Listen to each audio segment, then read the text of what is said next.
from Double Nickel yet, who was this month's Money Bomb winner. Hopefully they'll check that email soon, and we'll hear from them next time.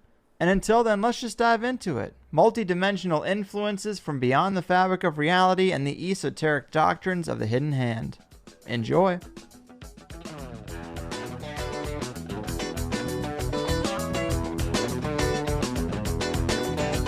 Here's a chance to run down the rabbit hole. He's asking who is really running the show. Pull back the curtain and take a peek. Puppet masters play hide and seek. Not a sunny walk to there and back. Greg likes it weird on the Higherside chats. All right, people, as we explore the crossroads between the paranormal and the conspiratorial, certain themes seem to reemerge regularly, and one of those is involvement of non-human entities. Spirits, angels, archons, demons, or whatever other name you want to give them. Ancient writings talk about them openly, secret societies perform rituals in their honor, and shamans regularly wade through the spirit realm like it ain't no thing. Yet we live in a world where the dominant materialist worldview leaves no room for the otherworldly, and a guy like me has to wonder if that's an unfortunate coincidence or a calculated corralling of the modern man's mindset. It's one of my favorite slices of the THC pie, and today we're talking to a guy who knows it all too well. Mark Booth has written about the subject extensively, the bulk of which appears in his books, The Secret History of the World, The Sacred History of the World, and his latest effort, The Heretic's Handbook. It's an honor and a pleasure. Mark, my man, how the hell are you? I'm very well. Thank you very much for having me on your show. I'm really looking forward to talking to you. Oh, me too. It is great to have you here. I've enjoyed a lot of your writing, and this is a subject that I'm always interested in. Are there entities out there? How do they interact with us? How involved are the elite and secret societies with these beings? And you bring up a lot of interesting angles in your writing. How did you get on this path that seems so out of the norm? Well, I think what happened was that I'd had some mystical experiences in childhood, and I was always interested in this stuff. And so when I went to university, I took a course in philosophy and theology. And what I found there was that the philosophy ate up all the theology, that any kind of religious belief I had was eroded by philosophy.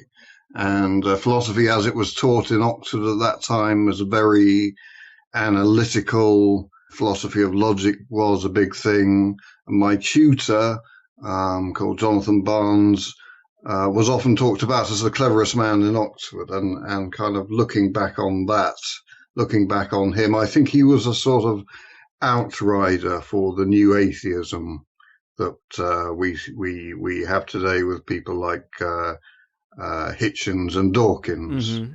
And so I came away not believing in anything very much, and I found that rather depressing, and I drifted. And I suppose one of the things about doing a degree in philosophy and theology is that it makes you completely unemployable. And so I spent many years drifting and being idle, except I was reading all the time, and I was kind of getting interested in esoteric and mystical stuff.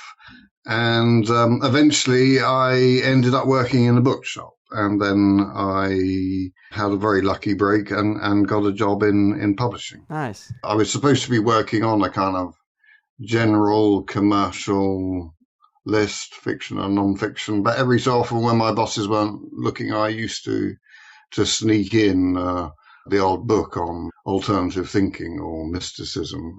And then there was a period when those books started to do really well, and there were authors like Graham Hancock who were buzzing up and down the bestseller lists all the time. And in fact, I think he's in America promoting his new book now, isn't he? Right. I'm actually interviewing him tomorrow, funny enough that you bring that up. Okay, we'll say hi. And so I began to get a bit of a reputation in this area. And then one day, a man came to see me in my office who there was something different about him. I couldn't quite put my finger on it. He had a kind of strange aura about him. And he had a business proposition for me, which is that I should republish some ancient alchemical texts, and he would write a new introduction for them. And we talked about this, and I found him fascinating, and we went out to lunch, and this was the start of a very long friendship. And eventually I found out what was different about him, which is that he was an initiate of several secret societies.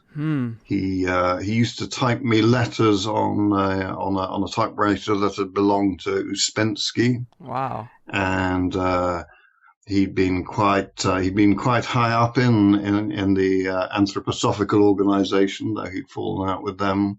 And he was also a 33rd degree Freemason. And I found that I could ask him anything about secret societies and initiatic law and esoteric philosophy. And almost always he would tell me. And sometimes he would say, I'm afraid I'm not permitted to tell you that. But usually he would. And so, this was amazing because it was, I had my own. It was like having your own magus on hand to answer your questions. And I suppose one of the things that interested me about esoteric thought was the idea that at their core, all the world religions have these same teachings in common, right. These secret esoteric teachings. And talking to this man helped me to shape all that material, and to a lot of esoteric writing, I'm sure is deliberately obscure. So right. It really helped to have someone I could just ask point blank and say, what the hell does this mean? Mm-hmm. And eventually, he said to me, well, I think you're ready now. And I thought I knew what he meant, but just to make sure, I said, ready for what? And he said, for initiation. Whoa.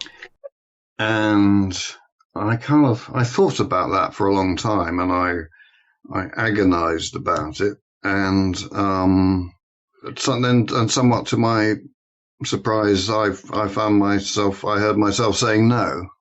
And I suppose there are several reasons for that. One was just fear, right. Because I'd learned by then that initiation into these secret societies often involved being very near death. You probably think that you are going to die. Cagliostro's initiation above a pub in London involved him having a noose tied around his neck, which was slung over a beam on the ceiling. And he was stood on a chair, and the chair was kicked away. He thought he was going to die at that moment. And I think that initiation often involves your soul and your spirit emerging partially from your body, mm-hmm. so that initiates can work on it and mold on it. So anyway, I decided to forego that, partly out of fear, but also because I thought, well, I knew that if I agreed to initiation, I would have to swear an oath of secrecy, and I would never be able to talk about things that I'd learned and discovered. And then eventually I did write a book about that, which was my first book, The Secret History of the World, and in that book, I didn't try to prove any of it. I just wanted to drag all this secret teaching out into the open, and to put it in a coherent and readable form. Mm-hmm. And the form I chose was to do it as a history of the world as it is understood in the secret societies. And it's the only time that that's been done.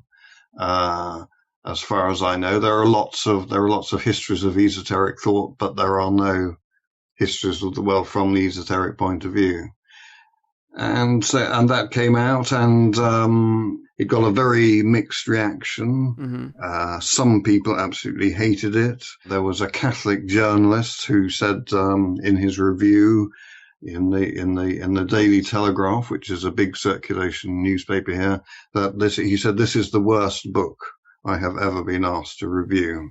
Oh, man. And it's got to be a badge of honor in some circles. Yes, exactly. And I think that, and he was outraged because he's a Catholic, and he was outraged that I had said that Pope John Paul II, or the young man who was to become Pope John Paul II, had, as a young man, been part of a Rosicrucian group and taken part in Rosicrucian spiritual exercises, and that it was as a result of these that he had his first mystical experience, and that's what set him on the path that would lead him to the Vatican. Yeah, I thought that was a fascinating bit of information, because typically I think of someone who becomes the Pope to be groomed from an early age, just like someone who becomes president. But apparently he was 21 before he got introduced to any of this kind of stuff, right? Yes. I mean, I think he was coming away from one of the meetings, and he was thinking about it. He wasn't looking where he was going, and he was run down by a truck. And it was kind of while he was in an altered state that he first experienced the spiritual realms. And this Catholic journalist was absolutely outraged, but there is absolutely no doubt that it is true. This man's first book was written with an introduction by a leading Rosicrucian scholar and practitioner. It is absolutely true. But so some people were outraged by this book, but I think a lot of people read it and it resonates with them. They kind of recognize it, and they think, yes, this is the world as I experience it.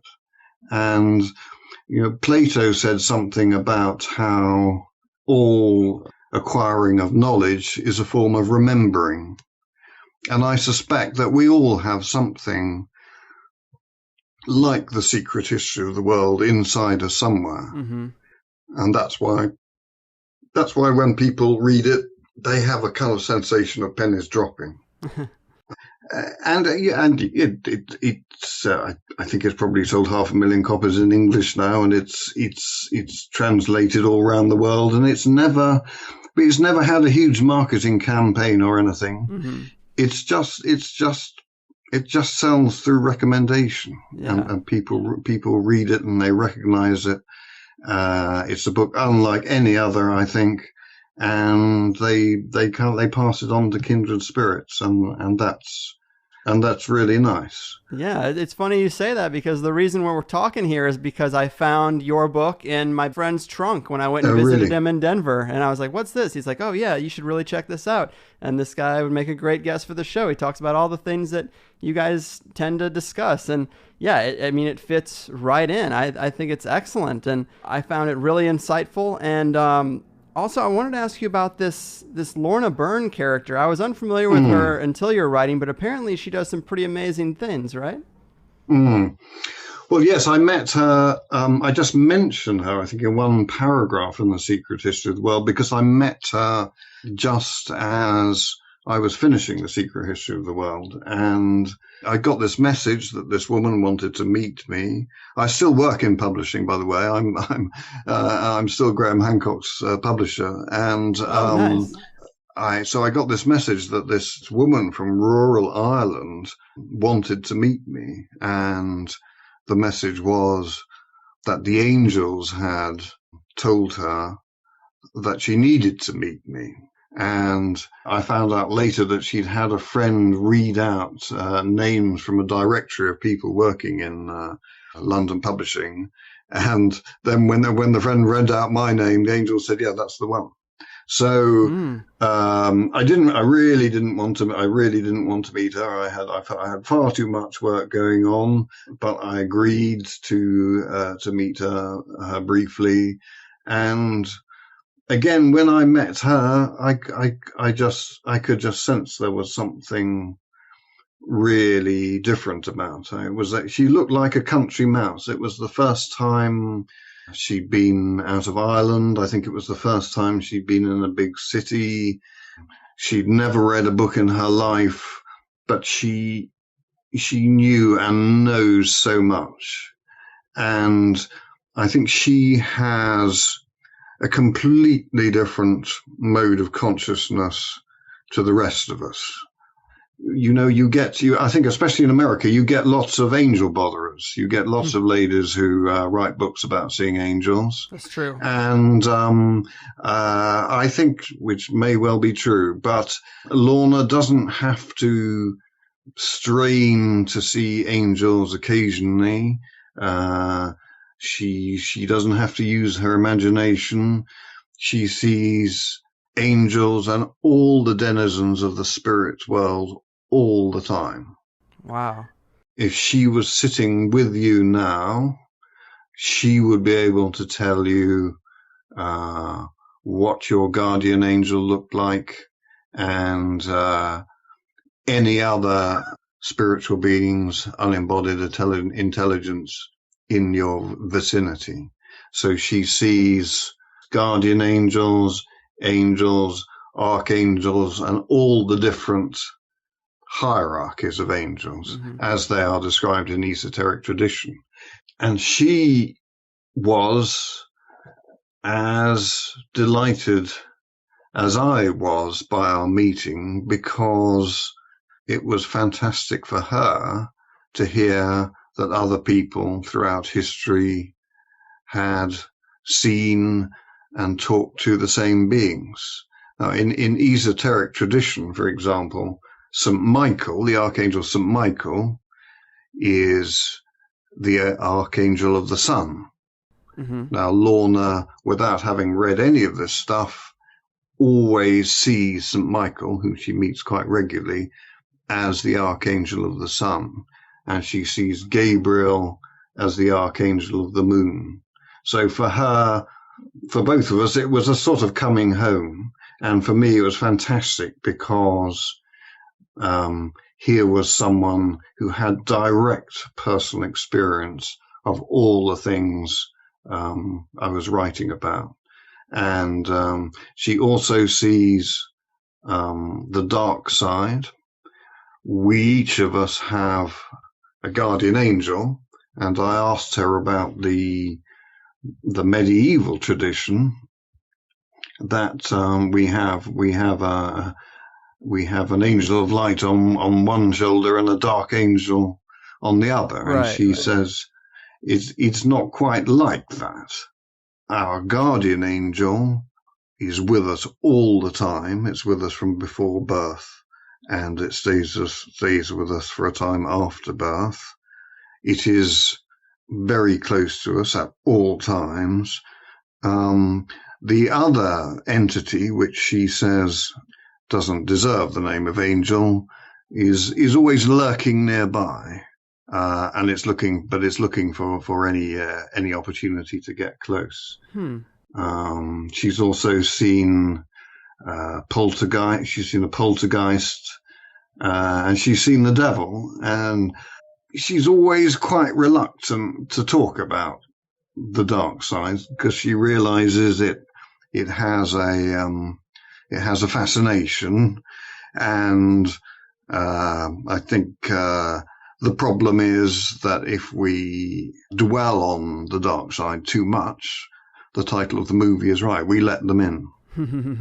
Yeah, man, what great resources for you to have this initiate early on who can feed you this kind of information, and then to meet someone like her in the flesh who kind of takes it off the page into real world experience. I mean, that's pretty awesome. I've been wonderfully blessed. I think particularly in my friendship with Lorna, and as I say, her consciousness works on many different levels. And if there's going to be an environmental catastrophe, there's a particular giant angel which appears to her. And if there is a tsunami wave or a volcano erupting on the other side of the world, she knows about that. Man. And she sees it as part of her role to help absorb the pain of people who are suffering in circumstances like that. Wow. So she really is. She's on the one hand, she's very different, but on the other hand, in my writings, in the sacred history in the book I'm working on now, I want to try to suggest to people and to show them that their consciousness is perhaps a little more like Lorna's than perhaps they realize. Well said. And that's certainly been the result of, that's what I've concluded about my own consciousness, having been friends with her for a few years. Yeah, man, that is so interesting. I wish I had someone like that in my life. But in Secret History of the World, you go into such great detail into the whole universal creation story from the esoteric view, these stories that the secret societies have passed down from the ancient times, and it is fascinating. But there's one portion I found particularly interesting I wanted to read. You say that, according to them, 13,000 years ago, there was a change that made it hard for the higher gods to descend further than the moon. Without the presence of the greater gods to keep them down, the crab-like progeny of Saturn that had been imprisoned in the underground caves began to creep up into the daylight again, infesting the surface of the earth and preying on humankind. And I like this because we've had a lot of guests who talk about archons or an invading spider-like race, which is very close to crab-like, but also you've mentioned Graham a few times. If you're familiar with his new book and the work of Randall Carlson, it's all about this meteor impact that geologists are fleshing out now that they say happened around 12,800 years ago. I mean, that's pretty spot on in that 13,000 year window. It seems like a pretty important sliver of time for our history. Yes, absolutely. And I'm very familiar with Graham's new book. I edited and published it. And I think it's wonderful to have the confirmation he brings forward in his book of the Atlantis myth. I mean, that really is a smoking gun. The fact that scientists now accept that the impact of a heavenly body caused floods at exactly the time that Plato was writing, that Plato said it happened. Mm-hmm. Yeah, I love to see some type of, I guess you could consider their creation story a mythology. I love when I see something that sounds so weird in a story form backed up by actual evidence in the real world. And this seems to be one of those areas. It's pretty interesting. But yes. Also, your latest work with the Heretic's Handbook, it seems to be about taking this esoteric view, this secret society, elite guarded view, and extrapolating, if this is more the true worldview, how should we live our lives? And it's a great question. I guess, what are some of the changes you think are most important for people to make in their lives once they adopt this view? I mean, how does it affect your life? Well, I think first of all, we have to try to work ourselves into an appreciation of the fact that we live in a supernatural universe. I believe that we all experience the supernatural, things which wouldn't be happening to us if modern materialistic science explained everything there is. We experience these things, but we're conditioned to screen them out. And so part of my aim in the Heretic's Handbook, which isn't published yet, I want this to be a very short book, and I'm hoping it will be my last. I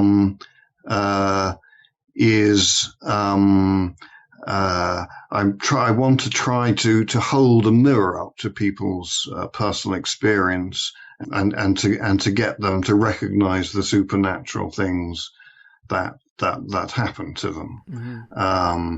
So to give some examples of these sort of things, I think that, well, coincidences now can often seem trivial, can't they? You're driving along the road in a short space of time, you see three silver shadow Rolls Royces go by. Right. And the likely explanation is that you're driving in the vicinity of a vintage car rally.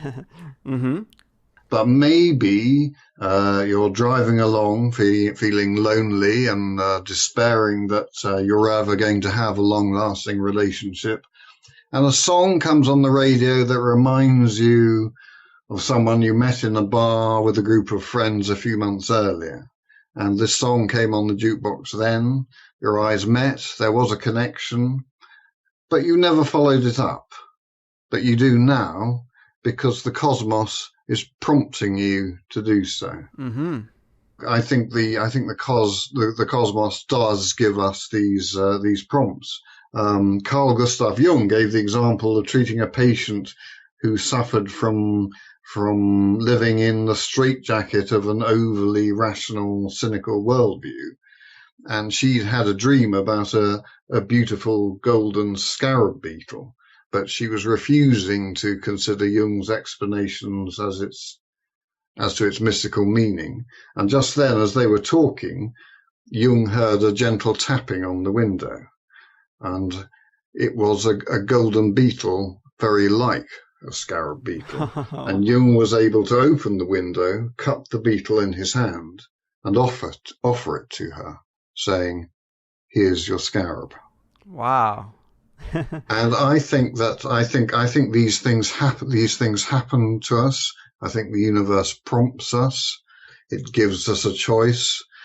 And the weird thing is that if we don't face up to that choice, if we refuse to make a choice, it will come round to meet us in another form. Mm-hmm.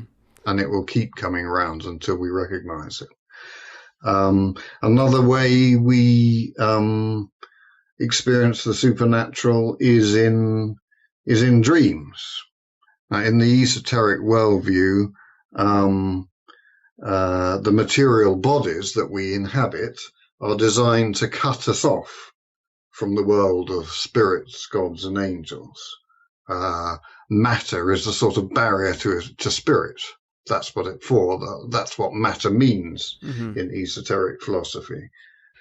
But Lorna Byrne has observed that in sleep, the soul and spirit rise partially out of the physical body and sort of rest on top of it. It doesn't ordinarily float free of the body and up to the ceiling, as is sometimes supposed. But because it is partially out of the body, angels and spirits have an opportunity to communicate with us more easily.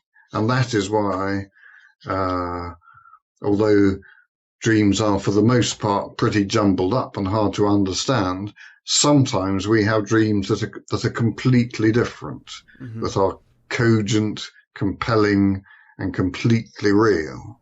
Yeah. And if we are receptive, we may see that someone or something, maybe a departed loved one or an angel, maybe even the cosmos itself, is trying to tell us something important. My experience is that if I'm attentive when I wake up in the morning, if I don't have to scramble around and rush to work, if I have a few moments to reflect, I know what I have to do when I wake up. And I think that is because the spiritual realms have been talking to us in our sleep. I love that idea, and I love the philosophy of following the prompts that come up in synchronicities and just little coincidences throughout our lives. But especially in the Western world, I feel like our lives are so controlled and so busy. Like you mentioned, having to get up and rush to work. I mean, we're there 9 to 5, and then we're there for 5 of the 7 days out of the week. It's very hard to really follow coincidence and follow these little prompts when so much of our life is controlled and down to the same daily routine. There's really not a lot of wiggle room for following a coincidence to its end. And I mean, that's an unfortunate circumstance of our modern society, but do you think that is for a reason? Do you think that perhaps the reason why we're in such a situation is because it does kind of distract us from this spiritual influence? You're absolutely right. It's a very Western thing. And I think when you move into Lorna's orbit, you start to experience a world drenched in mysticism, and you experience supernatural things happening. And whereas we in the West will read a book like The Autobiography of a Yogi and accept these phenomena in that Oriental, Eastern context. Right. We don't know how to classify it here in the West, do we? We are a bit embarrassed by it. We don't know what to do with it. And I think that is one of the reasons why esoteric secret societies started to make their secret knowledge public in the late 19th, early 20th century, with people like Madame Blavatsky and Rudolf Steiner and Gurdjieff. And a large part of what they did was to bring to the public's attention Eastern mysticism, particularly Hindu and Buddhist mysticism. And I think a lot of the time it was only when holding that up as a mirror to Christianity that people began to appreciate that Christianity had a mystical side in it. And another aspect of that is that some members of the secret societies, the more conservative side, particularly within Freemasonry, because I think up until that time, up until people like Blavatsky and Steiner and Gurdjieff founded their own more open societies, for a long time, Freemasonry and its offshoots had been the place where these secret streams had been nurtured. And there were some elements which hated what Blavatsky and the others were doing, and Blavatsky was put into what was called occult imprisonment, which meant that a spell was cast over her using ceremonial magic, which stopped her having the contact with the spiritual worlds that she'd had up until that point. Oh, wow, man, that is pretty wild. But I guess if you upset the occult world, expect a little magical blowback. You know, stories of magic working are always great to hear, especially semi-high-profile ones. But when it does come to entity contact, you talk about it a lot in your writing, but there's a pretty well-established pattern of powerful historical figures having contact with something otherworldly, from Napoleon to Hitler to Constantine. And when you just study that, you really can start to understand how unseen entities can greatly affect the world just by whispering in the ear or inspiring certain key people, just the right person at the right time. And it really doesn't take a whole lot to have a big impact, does it? I think that it's a phenomenon you see again and again in history, that you'll have, if we take the example of somebody like Joan of Arc, who was conscious of being directed by angels, and she was given a divine mission to throw the perfidious English people out of France and to have the new French king crowned at Reims. And there was a period of several years when this young girl, leading a little ragged band of French soldiers, completely trounced the massively superior English armies, and nothing nobody could stand against her. And she completed her mission. The king was crowned in the cathedral at Reims. And then at that moment, the spirit left her. And you could knock her down with a feather. And you can see that in other historical characters. Napoleon would be the same. I think you can also see it in creative people. You know, somebody like Paul McCartney, he was divinely inspired. Mm-hmm. The muse. He was unstoppable. That music went all around the world and everyone loved it. And then a little while after the Beatles split up, the music wasn't so good. Let's leave it like that. Yeah. But I think we see that in our own lives. Sometimes the tide is with us, and nobody can stand in our way. And at other times, the tide is going against us. Mm-hmm. So, you know, there are all sorts of ways. I think we experience the supernatural. I think that we all mind read, even though we may not realize that we're doing it. Mm-hmm. I think we may often walk down the street and thoughts that we have taken for our own thoughts are in fact the thoughts of a passerby that have floated into our mental space. Mm-hmm. Yeah. You have a great line where you say, if today we naturally think of people thinking, in ancient times and in this esoteric view, they think of thoughts peopling. And I think that's a great way to put it, but no one knows where your thoughts really come from. No, I don't. And if we're sitting in a bar and and suddenly the greatest joke comes to you and you say it out loud and the whole room roars with laughter, then of course you're very pleased to take credit for that joke. But in fact, it just comes, doesn't it? It happens to you. Right. And as you say, who knows where it comes from? And then sometimes, if you're in very dark and difficult times, if you're despairing and you find somewhere inside of you a line of thought that gives you comfort, maybe that's the result of someone praying for you. Because I think that our mental, the modern Western assumption is that our mental space is completely private, but I think it may be much more porous than that. And I think there's one way we can test it. I think there's one way which involves the telephone, and I don't know why. Well, I'd be interested to know if your experience, if this kind of chimes with you.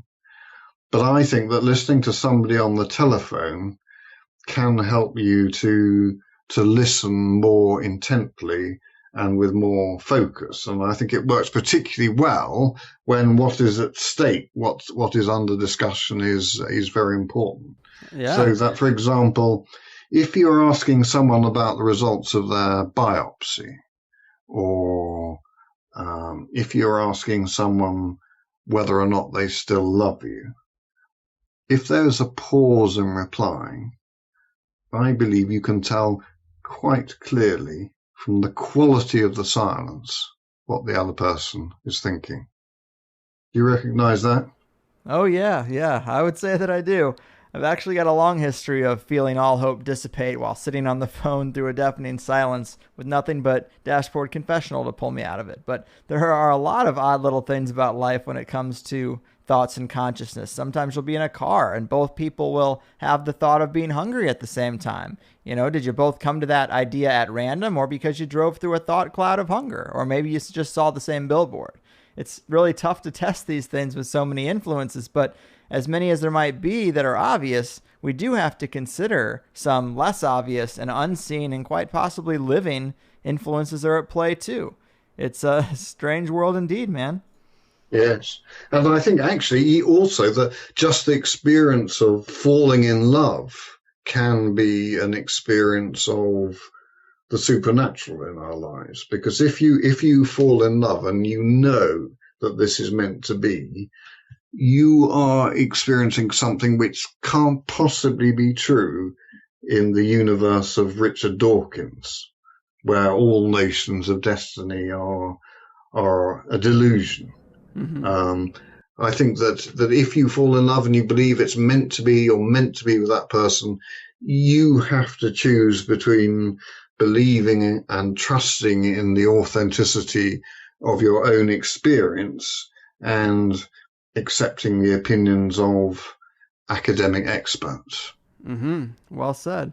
And you mentioned art and the muse a little earlier, and another part of Secret History of the World that I really liked is when you talked about old art a little bit, and a lot of the artwork of the great painters, it's held in such high regard, and people say it's so moving. Now, I just write this off kind of as people trying to act cultured and dignified, but funny enough, I was in the Louvre just 3 weeks ago and was lucky enough to see the Mona Lisa in person. And you talk about why the Mona Lisa is so valuable. To quote the book again, you say, "It creates a magical space for Isis to inhabit. It was created so that if you commune with it, it will speak to you." And that's pretty powerful. I never thought of art in that way, really. And the Mona Lisa, I guess, is basically a channeling device. It's like a Ouija board in a painting, you could say. Yes, that's a really good way to put it. Well, I think that you mentioned earlier the idea that that the great spirits, the higher angels, the gods, as the universe became denser and denser, as the world became a more material place, these high spirits found it harder and harder to squeeze down into it and to influence events. And so the ancients devised ways of helping them to come down to help us. And the Great Pyramid, for example, in esoteric tradition, is not a machine for projecting the spirit of the pharaoh out into the heavens. The Egyptians would have had absolutely no doubt that the spirit of the pharaoh would quite naturally ascend to the heavens. There was no need to build a pyramid for that. What the pyramids were for were to help draw down great beings who could become involved in the history of the world, and that still goes on into modern times. There's an obelisk by the banks of the Thames. I walk past it every day on my way to work, called Cleopatra's Needle, which was erected there by Freemasons in the latter half of the 19th century, and it was erected at a propitious time, and its twin obelisk was erected at exactly the same time by Freemasons in Central Park in New York. And it was erected to mark the end of the Kali Yuga, the dark age, and to help bring down from heaven a great spiritual being who's known in Christian tradition as St. Michael. So that still goes on. And another method that was used in ancient times would have been to have lit a sacrificial fire, and the body of the god would sometimes appear in the smoke. Whoa. Because these great spiritual beings might find it hard to move large objects around, but they could still move the molecules of smoke around. That's so interesting. I think sometimes great spiritual music, for example, Mozart's Requiem Mass, is designed a bit like that smoke by its patterns of vibrations to provide a body which a great spiritual being can inhabit and communicate with us through the music. Yeah. Well, man, this has been really amazing. I know you got to get out of here. One of my favorite subjects. Before we call it in, would you like to remind the people about your books and give them your website and all that good stuff one more time? My first book is called The Secret History of the World, and the second book is called The Sacred History. And Greg, I'm afraid I can't remember my website. Mark Booth Author, right? Yeah, I think so. MarkBoothAuthor.com. Yeah, and also I'm on because I'm well known in England as a publisher. I publish under a pen name here, but I'm also on Twitter. You found me on Twitter, didn't you? I think so. I'm on Twitter as J Black Author, and I'd be very happy for your listeners to follow me on that. Very cool. Right on. Well, Mark, thanks again. This has been awesome. Take care of yourself out there. Well, thank you so much for having me on your show, Greg. I've really enjoyed it. You got it. All right, Higherside Chatters. That is a wrap.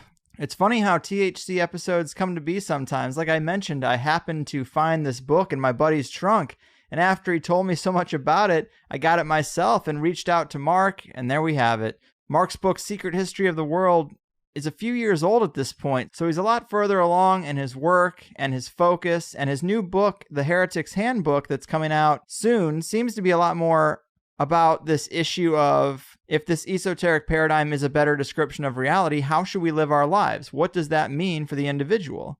And so that did become a bigger part of the discussion, and rightfully so. Also, the things Mark had to say about Lorna Byrne were really interesting, and we're kind of talking behind the scenes about maybe trying to get her on a future THC. Wouldn't that be something? A bit funny that I had no idea he was Graham's publisher, and I ended up recording shows with the both of them within the same 48-hour period.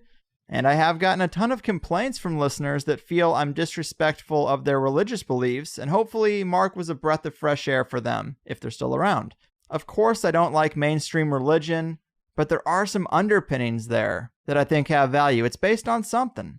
And we did beat up on the atheists a bit, but I think a healthy dose of mushrooms would really help those dudes out a bit. They'd be a lot less cocksure about the world, I know that.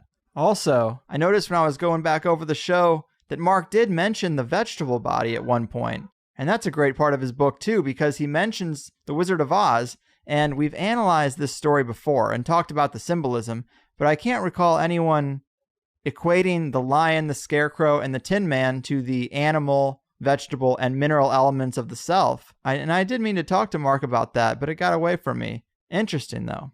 I do love the talk about art and the muse as a channeling device. That's right up my alley. And it's pretty much the bridge between the free and the plus shows. From there, we got into statues and sacred places being vessels for spirits, why one statue or painting over another, the magical mechanisms behind such a thing, how we ourselves can tune into these underlying forces that tweak reality, communicating with entities in your own life, what's in it for the guardian angel, how the Lord's Prayer is alchemical in nature and its connection to the pineal gland, the brain plasticity of Tibetan monks, how the planets influence our lives, and a good bit about esoteric influences in the founding of America by the Freemasons that made it happen. Throw in a little bit about Crowley and Mark's views on ceremonial magic for good measure, and I think you got a pretty solid show. It makes a nice place for itself in the THC catalog, and big thanks to Mark for doing it. That's it for November. December and January are looking like a great mix of high-profile first-timers, returning favorites, and far-out unknowns. I'm a little bit